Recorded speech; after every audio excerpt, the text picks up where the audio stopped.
Welcome back to the deep dive. Today we are staring directly at an issue that is, well, it feels truly universal and just so frustrating.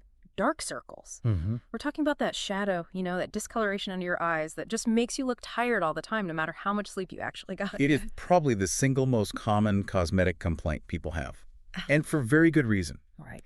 And what's so fascinating as you dig into the research is how dark circles are not just about being tired. Right. They're this complex puzzle of genetics, inflammation, and honestly, some really modern lifestyle factors like how much time we spend staring at our screens. Absolutely. So our mission for this deep dive is clear. We're going to define what dark circles actually are, break down all the different causes, and then analyze the most effective ways to actually manage them. Exactly. We need to stop treating it like it's one single thing. So let's start right there. The definition. What do we actually talk about? Okay, so when we say dark circles, we were talking about discoloration or shadows under the lower eyelid. Simple as that.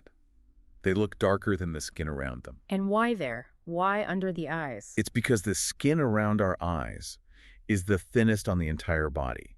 So that dark look comes from a few things all happening at once. You're seeing blood vessels underneath, maybe some extra pigment, and just the thinness of the skin itself. And this isn't some rare problem. I mean, the numbers on this are pretty big. Oh, it's incredibly common. We're talking about 30 to 40% of people dealing with them on any given day. And, we see that number jump quite a bit after age 30. Which makes sense. Aging. It ties directly back to aging. You start to lose collagen and elastin, and that skin that's already thin just gets even more transparent. And genetics, too. I know for some people it seems like they've had them forever. That's a huge part of it, especially for individuals with darker skin tones who are more prone to hyperpigmentation. That's increased melanin in the area. But here is the most critical distinction we need to make. And this is really the aha moment for anyone trying to treat this. We have to separate dark circles from eye bags. They are not the same thing. Okay, so if someone's listening right now, how do they know which one they have? Dark circles are a problem of color. Color. Yes, and shadowing. The color might be bluish, which comes from those visible blood vessels, Wow. or it might look more brownish, which is usually a pigmentation issue. And eye bags. Eye bags are all about volume. Puffiness, swelling, it's caused by fluid building up or sometimes fat pushing forward because the tissues that hold it back get weaker as we age. Oh, wow. So if you have that puffiness, that's a completely different problem. A completely different mechanism. Things like eating too much salt or having allergies can cause temporary swelling, but the persistent ones are a structural issue. So if you have a real eye bag, a volume issue, you're looking at things like fillers or even surgery. But a dark circle, the color issue, that's something you Yeah. can treat topically. That is the defining difference. You can't put a brightening cream on a shadow caused by a bulge. It just doesn't work. Okay, let's unpack the color problem then. Because it's clear it's not just staying up too late. What are the main drivers here? Biologically, it's about structure. As you lose collagen, the skin thins, and those blue and purple blood vessels just show right through. Oh. Also, you lose a little fat from under your eyes as you age. Right, that can create a hollow. Exactly, what we call a tear trough. And that hollow creates a shadow all on its own, which makes any discoloration look, 10 times worse. So you're seeing through the skin and you're seeing shadows on the skin. It's a double whammy. Now, let's talk about sleep, because everyone knows about it. The classic cause. The classic cause. When you don't get enough sleep, the blood vessels under that thin skin, they actually dilate. They get wider. Ah. So more blood pools there. And that's what creates that darker bluish look. And there's a stress link too, isn't there? Something with cortisol. Absolutely. Lack of sleep spikes your cortisol, your stress hormone. And cortisol can drive inflammation and fluid retention, which worsens puffiness and makes those dilated vessels even more obvious. Okay, now this is where it gets really interesting for me. The screen time connection. This feels like a newer problem, but a huge one. It's a critical modern factor. Staring at a screen for hours causes a ton of eye strain.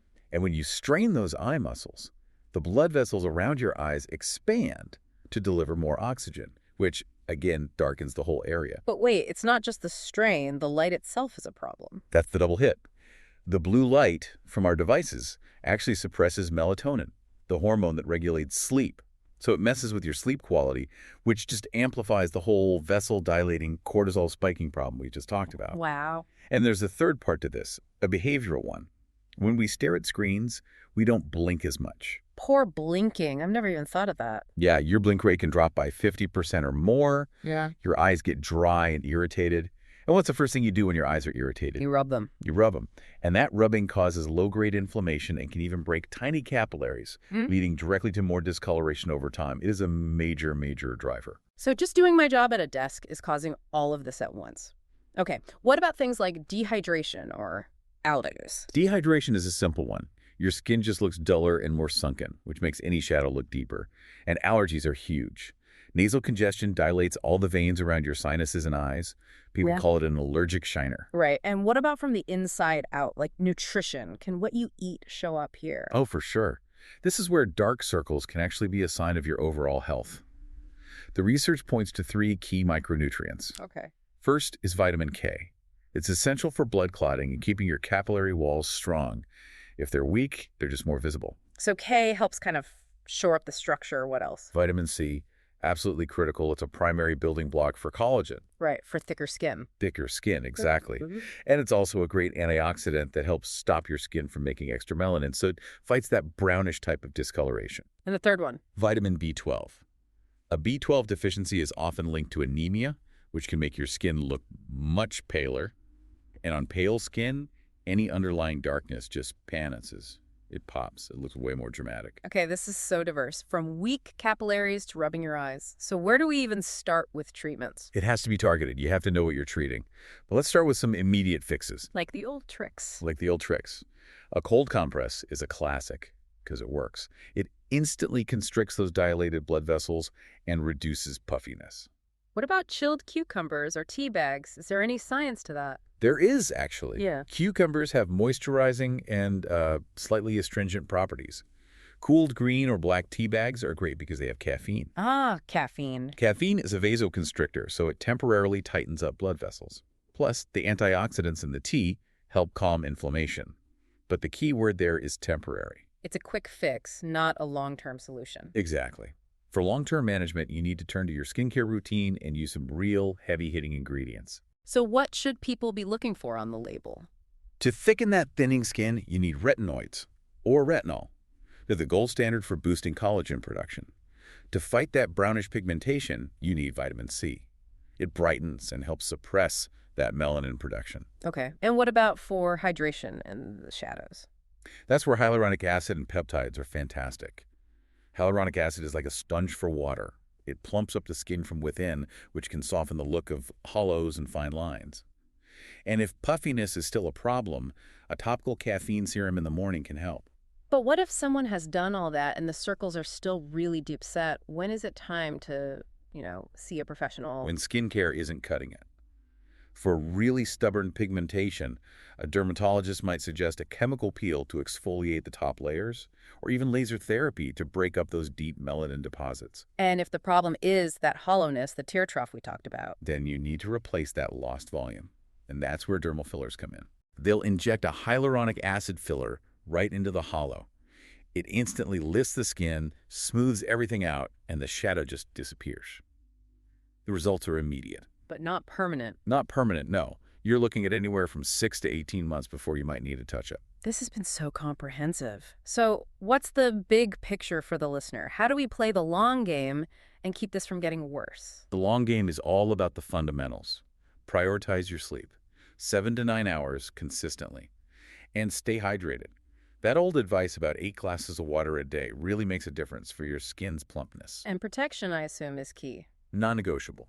You have to wear broad-spectrum sunscreen with at least SPF 30 around your eyes every single day. And wear sunglasses. UV rays destroy collagen and trigger pigmentation. It's a major cause. And we have to tackle the screen time habit. We do. You can't just quit your job, but you can manage the strain. Use the 20-20-20 rule. Remind us what that is. Every 20 minutes, you look at something 20 feet away for 20 seconds.